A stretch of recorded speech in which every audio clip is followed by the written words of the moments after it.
اور یہاں جو عبادات ہے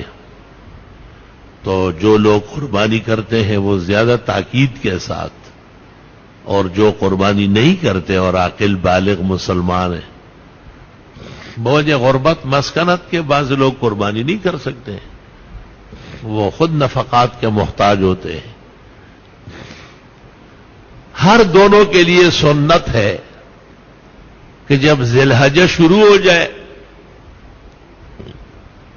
تو نہ بال لے اور نہ ناخن لے، ذی الحجہ شروع ہونے سے پہلے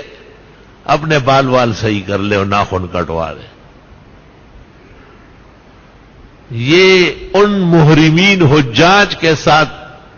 مشابہت ہے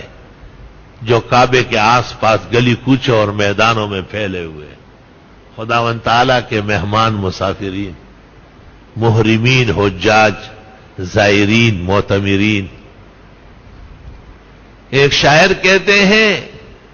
ان لم تکونوا منہم فتشبہوا، اگر تم وہاں نہیں پہنچ سکے تو ان کی شکل تو بناؤ، لأن التشبہ بالکرام فلاح، کامیاب لوگوں کی نقل اتارنا بھی کامیابی ہے۔ تو کامیاب لوگوں کی نقل اتارنا بھی شریعت نے بتایا کہ ایسا نہ ہو کہ بے روپیہ کی طرح جو ہے نا اپنی شکل بگاڑ دے۔ شریعت نے کہا کہ بس یہ ہو سکتا ہے کہ آپ بھی ان دنوں میں ناخن نہ لے، بال نہ لے، عبادات خوب کر لے،